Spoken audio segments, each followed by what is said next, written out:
Hello children, कैसे हैं आप लोग? उम्मीद है अच्छे हैं। अच्छा, आप देख रहे हैं मैथ लर्न चैनल और मैं हूं आपके साथ अरूप सर। आपको हम क्लास 7 के हर एक चैप्टर को समझाते हैं और उसका एक्सरसाइज कराते हैं।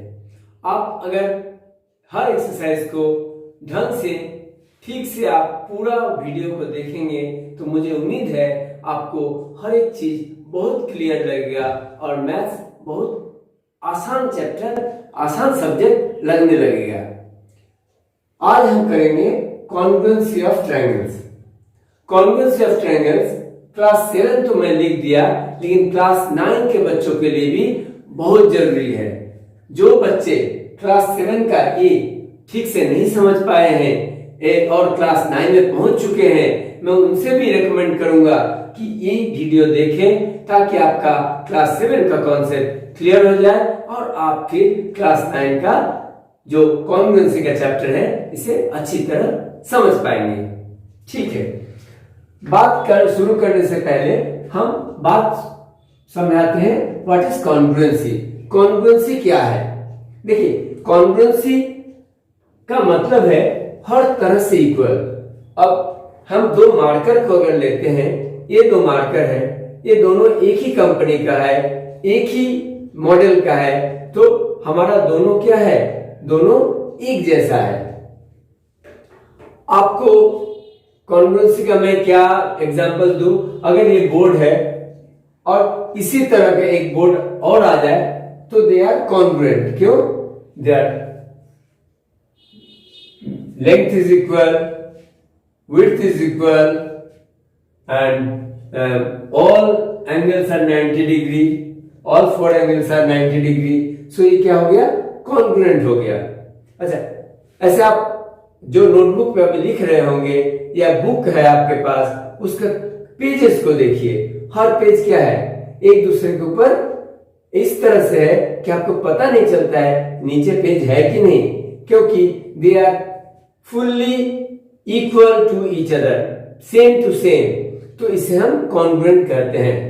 घर में मम्मी चपाती बनाती है, रोटी बनाती है, देखिए किस तरह से बेलती है कि हर रोटी सेम एक ही तरह का होता है। ये ऐसा है, हमें तो सर्कल भी दो सर्कल सेम बनाना नहीं आएगा, लेकिन मम्मी जो रोटी बनाती है एकदम एक जैसा है कि मुन्ना जब 5 रोटी खाता है या 6 रोटी खाता है, पता नहीं चलता है कि कितना रोटी रखा हुआ है। क्यों ऐसा होता है? क्योंकि ऊपर का जो रोटी है वो नीचे से पूरा नीचे का रोटी को ढक देता है, पूरी तरह ढक देता है, और इसे ही हम कॉन्ग्रुएंट कहते हैं। तो चलिए हम देखते हैं, यहां पर सर्कल का कॉन्ग्रुएंसी नहीं है, बल्कि हमें पढ़ना है ट्रायंगल्स का कॉन्ग्रुएंसी। तो ट्रायंगल्स, एक अगर ऐसा ट्रायंगल है, एक ऐसा ट्रायंगल है और ये दूसरा ट्रायंगल है।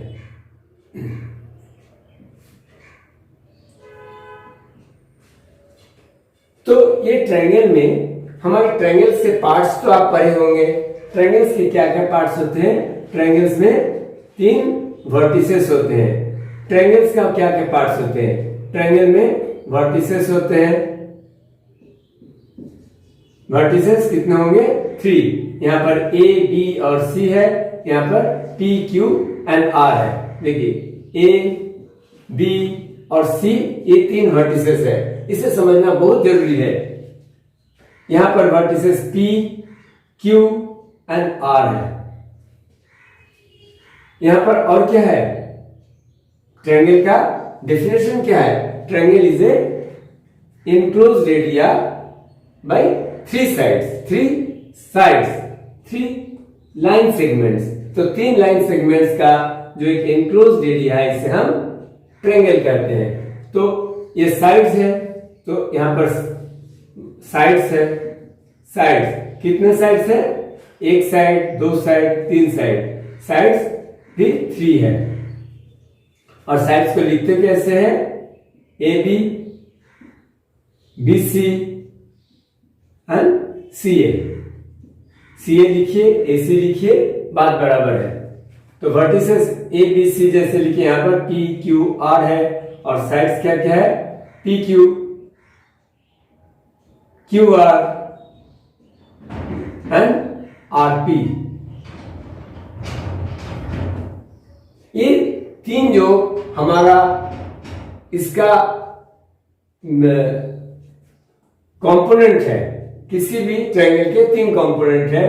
देखिए एक वर्टिसेस हो गया और दूसरा साइड्स हो गया और तीसरा क्या है, तीसरा एंगल्स है। एंगल देखिए यहां पर एंगल ए है, एंगल ए है, यहां पर एंगल बी है और यहां पर एंगल सी है। एंगल ए को आप ऐसा बोल सकते हैं एंगल बी ए सी, क्योंकि वर्टिसेस को बीच में रखा जाता है। एंगल बी को आप बोलेंगे एंगल ए बी सी और एंगल सी को एंगल ए सी बी। इसी तरह से यहां भी तीन एंगल है, angle P, angle Q and angle R. तो हमने समझ लिया कि किसी भी ट्रायंगल के बारे में जब बात करेंगे तो उसमें वर्टिसेस आएगा, साइड्स आएगा और एंगल्स आएगा, इसके अलावा कुछ भी नहीं आएगा, बस इतना ही है। अब कॉन्ग्रुएंस हम करेंगे साइड्स ऑफ एंगल। कब साइड किस साइड का कॉन्ग्रुएंट होता है? देखिए एक हम लाइन सेगमेंट खींच लिए ए बी जो 5 सेंटीमीटर है। ए बी क्या है? 5 सेंटीमीटर है। फिर मैंने खींच लिया एक दूसरा लाइन सेगमेंट सी डी, ये भी 5 सेंटीमीटर है। तो अब एक बात बताइए, इस सी डी को उठाकर अगर मैं ए बी के ऊपर रख दूं, सीडी को उठाकर अगर ए बी पर रख दूं, तो आपको क्या पता चलेगा ये ए बी है कि सी डी है? क्योंकि सेम लाइन सेम मेजरमेंट है। अगर 5 सेंटीमीटर को इस 5 सेंटीमीटर उठा के रख दूं तो ये पूरी तरह सी डी ए बी को ढक लेगा और ए बी भी सी डी को ढक लेगा पूरी तरह। कुछ भी ऐसा नहीं कि सी डी का कुछ पार्ट बाहर निकल जाए या ए बी का कुछ पार्ट अंदर रह जाए, पूरी तरह एक दूसरे को कवर कर लेगा। सो हम इसे कहते हैं they are congruent. So equal होते हैं जब हम पूरी तरह जब इक्वल होते हैं हर तरह से, उसे हम कॉन्ग्रुएंट कहते हैं। तो अब आइए यहां पर ए बी और अगर हम इसको ले लें पी क्यू, तो भी आप समझ रहे हैं एग्जांपल में ए बी और पी क्यू अगर सेम मेजरमेंट का है तो A B will be congruent to P Q. अब angle P B, angle B देखिए, एंगल बी मान लीजिए एंगल बी हमारा 60 डिग्री का है, 60 डिग्री, और एंगल क्यू भी 60 डिग्री का है। ये है एंगल बी, इसका ये एंगल, और एंगल क्यू यहां पर ये भी 60 डिग्री है। अब इस एंगल को, इस पूरे एंगल को उठाकर कैसे लाएंगे? पूरा इसके आर्म्स के साथ इसको उठा के मैं अगर यहां पर P है, पी क्यू आर को उठाकर एंगल ए बी सी के ऊपर ऐसे ले आएंगे तो क्या होगा? ये लाइन इस पर आ जाएगा और ये क्यू आर लाइन जो है बीसी पर चला जाएगा। सो जब एंगल्स इक्वल है तब क्या होगा? एंगल्स कॉन्ग्रुएंट होगा। तो आप समझ गए, लाइन का मेजरमेंट जब इक्वल होगा और एंगल भी, तो ये लाइन इसका कॉन्ग्रुएंट हो गया, और अगर एंगल्स इक्वल होगा तो ये एंगल इस एंगल का कॉन्ग्रुएंट होगा।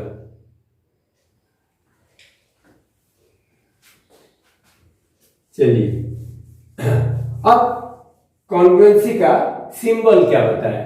अगर आप मानिए हम जो आपको बताने की कोशिश कर रहे हैं कि ये चपाती जब दूसरे एक सेम मेजरमेंट के चपाती के नीचे चला गया तो ऊपर और नीचे किसी को पूरे तरह से एक दूसरे को ढक लिया, सो दे आर कॉल्ड कॉन्ग्रुएंट। तो इसी तरह अगर ये दो हमारा शेप है ABC और PQR, दो ट्रायंगुलर शेप है और दोनों जब PQR को इसके ऊपर रख रहे हैं तो ABC को पूरी तरह ढक रहा है, ABC को PQR पर रख रहे हैं, ये भी पूरी तरह ढक रहा है। इसका मतलब क्या है? इसका मतलब है they are congruent. This ABC and PQR triangles are triangle ABC and triangle PQR are congruent। और इसका सिंबल है, आप सीख लीजिए, इक्वल टू का सिंबल तो आपको मालूम है, इक्वल टू देने के बाद इस तरह से टिल्डा बना देते हैं। इक्वल के बाद ऊपर एक टिल्डा साइन आप कंप्यूटर कीबोर्ड में देखे होंगे, ये लगा देते हैं। So this is for congruency. सो इसका मतलब है ABC PQR का कॉन्ग्रुएंट है। अच्छा, ABC अगर PQR का कॉन्ग्रुएंट है, इसका मतलब है ABC को उठाकर हम जब PQR पर रखेंगे, A पॉइंट किस पर जाएगा? P के ऊपर जाएगा, B पॉइंट C के ऊपर जाएगा और C वर्टेक्स जो है ये R के ऊपर जाएगा। सो हम कॉरस्पॉन्डिंग वर्टिसेस अगर देखेंगे, कॉरस्पॉन्डिंग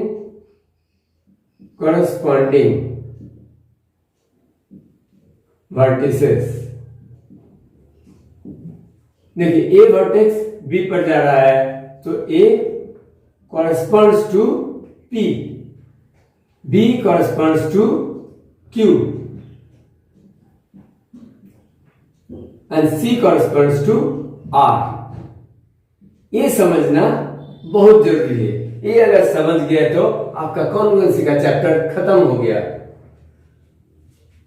A को उठाकर अगर P पर रखेंगे या P को उठाकर ABC पर रखेंगे तो ये क्या होगा? A P पर पड़ेगा, B Q पर पड़ेगा और C R के साथ मैच कर जाएगा। तो इसे कहते हैं A corresponds to P, B corresponds to Q and R corresponds to C corresponds to R। ठीक है, इतना समझ में आ गया। अब कुछ बच्चों को तो ये भी समझ में आएगा कि A अगर P पर पड़ता है और B अगर Q पर पड़ता है, इसका मतलब है PQ AB पर AB को कवर कर लिया या AB PQ को कवर कर लिया, तो कॉरस्पॉन्डिंग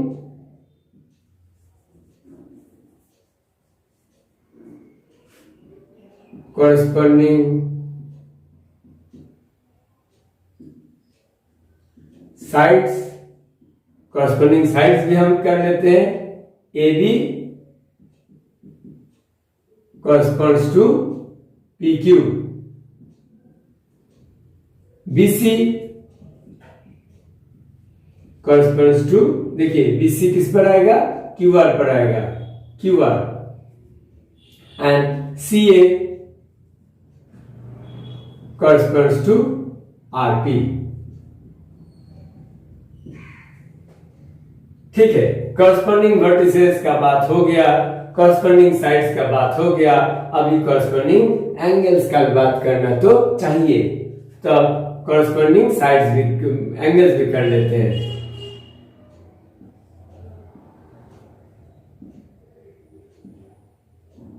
एंगल्स, एंगल A के ऊपर क्या आएगा?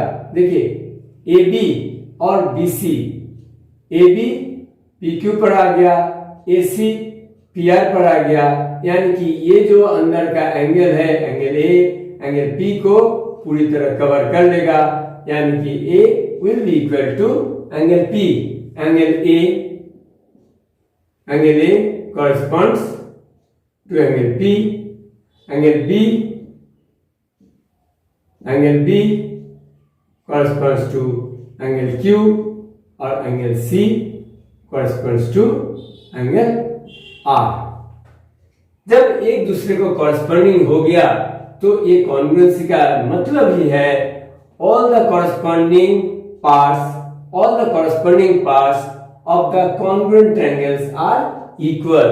ऑल द, इस रूल को आप लिख लीजिए, समझ लीजिए।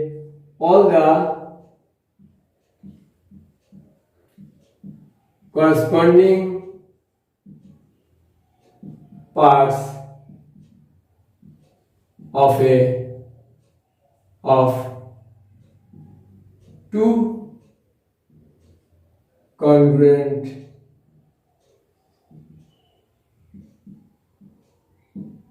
triangles,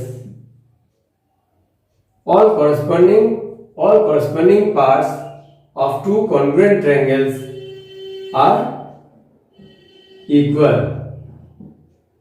देखिए corresponding C, parts P, C सी,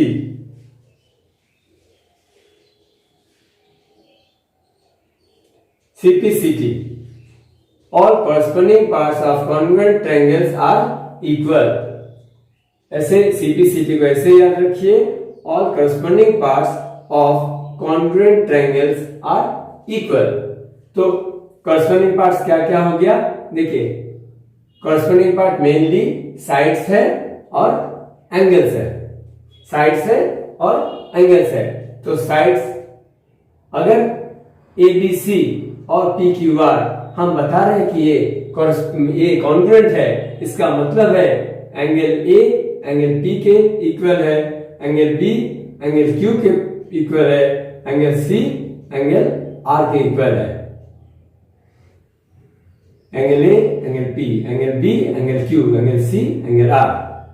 अब साइड पे आ जाइए, AB देखिए, ऐसे भी आप कुछ बच्चे ऐसे भी समझ सकते हैं। हम अगर कॉरस्पॉन्डिंग कॉन्ग्रुएंट ट्रायंगल्स को ठीक से ड्रॉ कर लेते हैं, कॉन्ग्रुएंस के हिसाब से ड्रॉ करते हैं। कॉन्ग्रुएंट के हिसाब से मतलब देखिए वर्टिस जब A कहाँ है? A टॉप में है, हमारा बोर्ड में A टॉप में है, तो P को भी आप टॉप में रख लीजिए।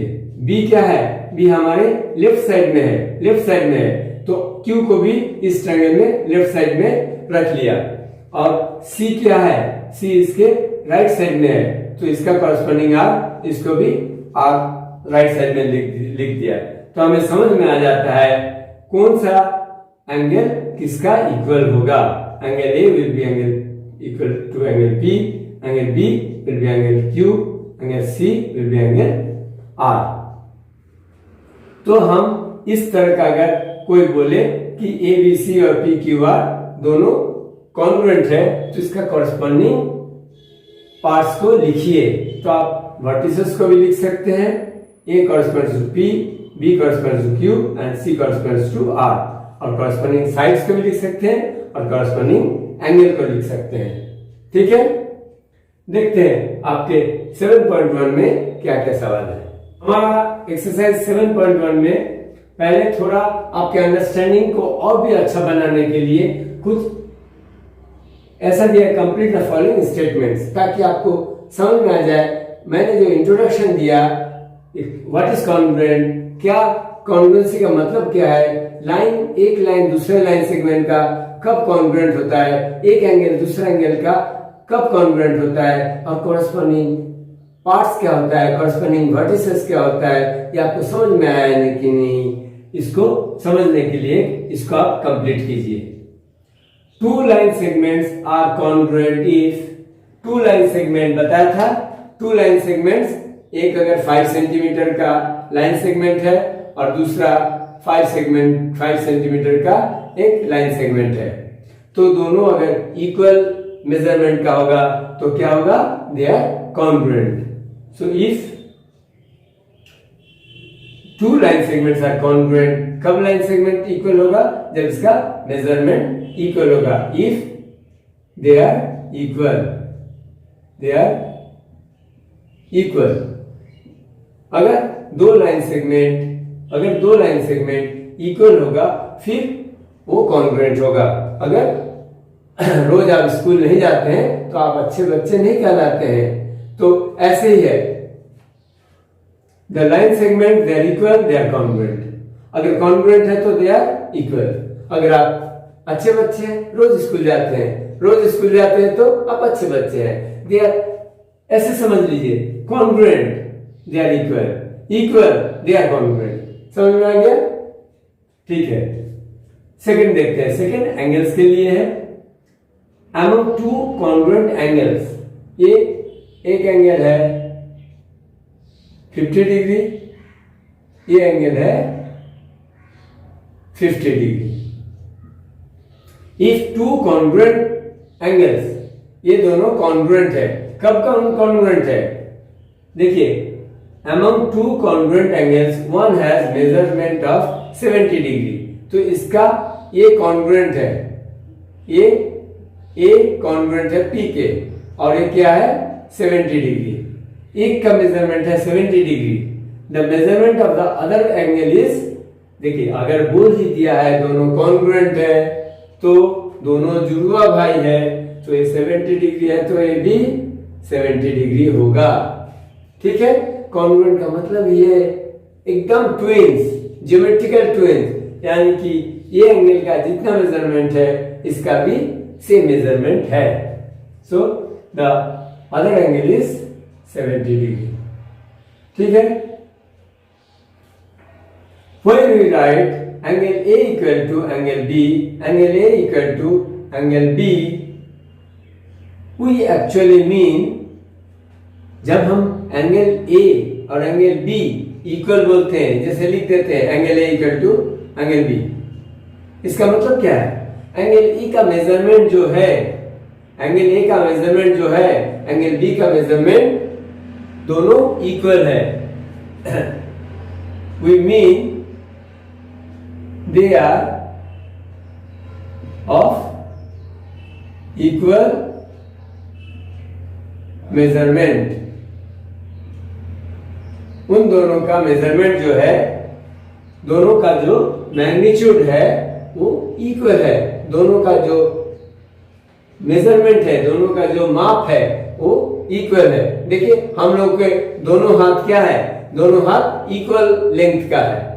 ऐसा नहीं है कि एक हाथ लंबा है एक हाथ छोटा है, नॉर्मली ऐसा नहीं होता है। सो दे आर कॉन्ग्रुएंट। तो इस तरह से अगर ये मेजरमेंट, मेरे को मेजरमेंट का मतलब समझ आने के लिए बताया, ये अगर ये भी सेम डिग्री का है, इसका मतलब ये इक्वल है, और इक्वल है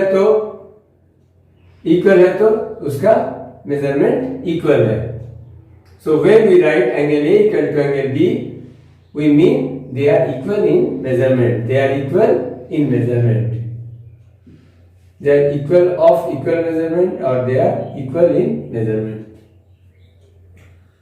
Second में give two real life examples of congruent shapes. पहले बता चुके थे, आपका जो टेक्स्ट बुक का पेजेस है, they are all congruent.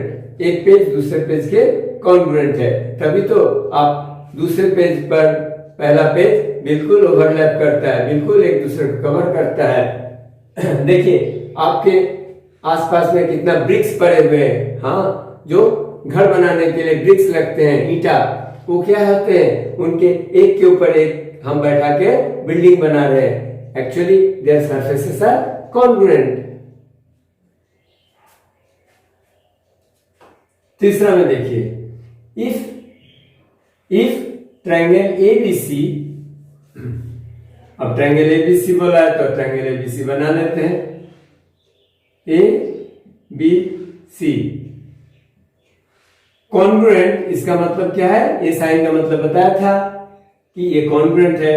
ये अगर कॉन्ग्रुएंट है ट्रायंगल FED का, देखिए FED बताया, ए का, देखिए हम इसीलिए वर्टिस को कॉरस्पॉन्डिंग वर्टिस बताया था। ए का कॉरस्पॉन्डिंग क्या है, F है, बी का कॉरस्पॉन्डिंग क्या है, E है, और सी का कॉरस्पॉन्डिंग D है। एक नंबर पर जाएगा, तो एक नंबर A है, तो F भी जिस पोजीशन में A है उसी पोजीशन में F आप लेबलिंग कर लीजिए। B कहां पर है, B है इसका लेफ्ट साइड में, तो बी का कॉरस्पॉन्डिंग क्या होगा, ई। ये सेकंड पोजीशन में, ए बी सेकंड पोजीशन में, बी के कॉरस्पॉन्डिंग आप इसको ई को लिख दीजिए। अब बच गया सी। सी डी के कॉरस्पॉन्डिंग है, सी दाहिने तरफ है इसलिए डी भी दाहिने तरफ होगा। समझाने के लिए आपको यहां भी लिख दिया है, under the correspondence ABC correspond to FED, मतलब एफ ए के कॉरस्पॉन्डिंग में आता है, A corresponding to F, B corresponding to E और C corresponding to D. 1 number, 2 number, 3 number, इसको भी 1 नंबर, 2 नंबर, 3 नंबर अगर हम कर दे तो 1 का कॉरस्पॉन्डिंग 1 का कॉरस्पॉन्डिंग 2 का कॉरस्पॉन्डिंग और 3 के कॉरस्पॉन्डिंग एंगल। तो कॉन्ग्रुएंट पार्ट क्या क्या होता है, कॉन्ग्रुएंट पार्ट होता है साइड्स होते हैं और एंगल्स होते हैं, एंगल्स। वर्टिसेस तो यहां दिया हुआ है इसलिए लिखने की जरूरत नहीं, सिर्फ साइड और एंगल्स को आप पार्ट समझेंगे। देखिए ए बी, देखिए ए बी लेफ्ट साइड में है, ए बी के ऊपर क्या आएगा, एसी आएगा, तो आप लिख दीजिए A B corresponding to F E, A B corresponding to F E. फिर बीसी, ए बी सी किस पर आएगा, ईडी पर आएगा, तो बीसी कॉरस्पॉन्ड्स टू ईडी।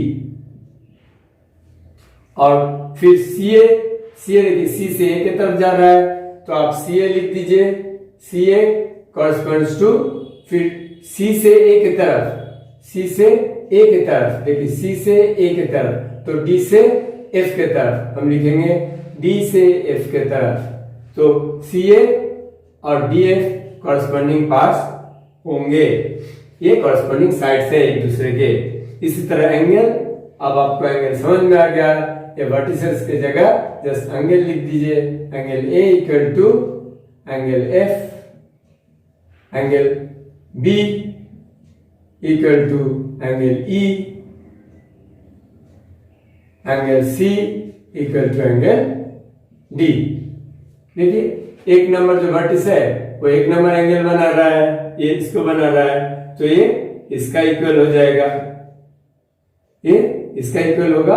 और कॉरस्पॉन्डिंग हम जानते हैं CPC होता है, कॉरस्पॉन्डिंग एंगल जब हो गया तो corresponding parts are equal to each other, तो angle A equal to angle F, B पर 2 दाग लगा दे रहे हैं, पी ई का है तो इस पर भी 2 दाग लगा दिया, इस पर 3 लगा दिया, सी कॉरस्पॉन्ड टू डी, ये 3 हो गया।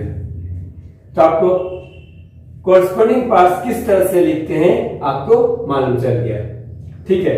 बोर्ड पर जगह नहीं है, नंबर 4 को हम अलग से करते हैं। नंबर 4 में दिया है if triangle DEF and triangle BCA are congruent. अब तो हमें समझ में आ गया है, जब हम फिगर ड्रॉ कर लेते हैं तो हमें विजुअलाइज करना बहुत आसान हो जाता है। ऐसे DEF, तो इसी तरह का एक ट्रायंगल यहां भी बना लेते हैं, इसको करेंगे BCA। देखिए DEF BCA, तो D 1 नंबर में है, B को भी जहां पर D किए हैं वहां पर इस तरह से ड्रॉ करेंगे। ड्रॉ अगर ठीक से कर लेते हैं तो आपको समझने में सहूलियत होगा। अब D से E गया है, सो B से DE, यहां पर पढ़ रहे BC, यहां पर C पॉइंट बना दिया, फिर DE हो गया, EF 2 नंबर 3 नंबर EF, तो इस तरह से हम जो EF के कॉरस्पॉन्डिंग बना रहे हैं, EF के कॉरस्पॉन्डिंग बना रहे हैं, इसको करेंगे EF, तो यहाँ पर 2 नंबर 3 नंबर, यहाँ पे 2 नंबर 3 नंबर CA, C से A की तरफ जाएगा, ठीक है। अब देखिए ऑटोमेटिकली बन गया, यहां से FE, देखिए 3 नंबर 2 नंबर, यहाँ भी 3 नंबर 2 नंबर, यहां से भी F से E की तरफ जा रहा है, F से नहीं 3 नंबर से 1 नंबर की तरफ आ रहा है, इसको 1 नंबर, इसको 2 नंबर, इसको 3 नंबर, सो F से D की तरफ आ रहा है, यहाँ भी A से B की तरफ आ रहा है, F से D की तरफ जा रहा है तो A से B की तरफ A लाइन जा रहा है। ये समझाने के लिए मैं किया था। तो हर तरह से कोशिश कर रहे हैं ताकि आपको समझने में दिक्कत नहीं आए, क्योंकि किताब की भाषा में लिखा रहता है, लेकिन हम लोग तो कुछ इंटरेक्शन जब होता है तब समझते हैं। कुछ कठिन ये भी कॉन्सेप्ट भी बहुत आसानी से समझ जाते हैं। DEF और BCA, ABC नहीं लिखा है। देखिए DEF जैसे होता है ABC, DEF उस तरह से नहीं लिखा हुआ है ताकि आपको कंफ्यूज किया जाए, आपको कॉन्सेप्ट क्लियर हो रहा है कि नहीं उसका टेस्ट हो रहा है। तो DEF यहाँ पर BCA यानी कि D corresponds to B, D जिस जगह ऊपर का अपर वर्टिस है हमने B को भी ऊपर में लिख दिया, E लेफ्ट में लिखे हैं तो C को लेफ्ट में लिखा, F राइट में लेबल किया तो इसका थर्ड पॉइंट A को राइट में किया। अब हम इस तरह से समझ सकते हैं कि हमारा एक्चुअल में DEF और BCA जब कॉन्ग्रुएंट होगा, जब हम BCA को DEF पर रख लेंगे तो B D को ढक लेगा, C E को कवर कर लेगा and A will cover point F. Write the parts of BCA, write the parts of triangle BCA that corresponds to angle E. BCA के पार्ट्स को लिखना है that corresponds to angle E. देखिए angle E कहाँ है? Angle E तो है इस ट्रायंगल में, लेकिन A corresponds to क्या है? एंगल C का है। Angle E corresponds to angle C. Angle E of triangle DEF is corresponding to angle BCA. जब ये वर्टेक्स इसका corresponding to है तो क्या होगा? Angle E will be corresponding to angle C. Second, EF line segment corresponds to, देखिए EF भी DEF के है और EF किसका corresponding है? CA के। तो हम क्या लिखेंगे? CA। ये लाइन सेगमेंट का EF is corresponding to line segment CA। Number 3, angle F। फिर एंगल F राइट साइड में है। ये F वर्टेक्स जब A के कॉरस्पॉन्डिंग है और दोनों ट्रायंगल कॉन्ग्रुएंट है, सिर्फ अगर दोनों ट्रायंगल कॉन्ग्रुएंट है तभी ये कॉरस्पॉन्डिंग जो पॉइंट है, जो कॉरस्पॉन्डिंग एंगल होता है उस पे हम डिस्कस करते हैं, क्योंकि कॉन्ग्रुएंट ट्रायंगल का ही ये कॉरस्पॉन्डिंग वर्टिसेस होंगे और एंगल भी होंगे और साइड भी होंगे। अगर कॉन्ग्रुएंट नहीं होते तो ये सब कॉरस्पॉन्डिंग का बात ही नहीं आता। तो angle F is corresponding to angle A।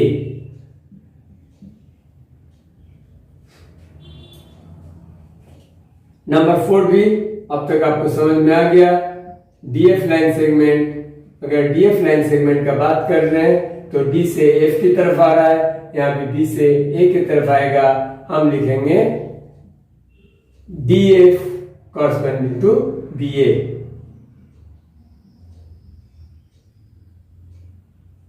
Please DF A भी मत लिखिए, टीचर काटेगा नहीं, लेकिन आप जो वीडियो देख रहे हैं आपको समझ में आना चाहिए। हम वर्टिसेस को यहाँ पर वर्टिसेस को कॉरस्पॉन्डिंग कर चुके हैं, इसलिए D का कॉरस्पॉन्डिंग वर्टिसेस B है और F का कॉरस्पॉन्डिंग वर्टेक्स A है, इसलिए DF अगर लिखते हैं लाइन सेगमेंट हम BA ही लिखेंगे, दूसरा कुछ नहीं लिखेंगे।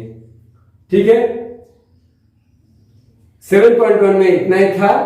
हम 7.1 को खत्म कर चुके हैं। आपको कॉन्सेप्ट बिल्कुल क्लियर लगा होगा, हुआ होगा। अब हम 7.2 करेंगे नेक्स्ट वीडियो में।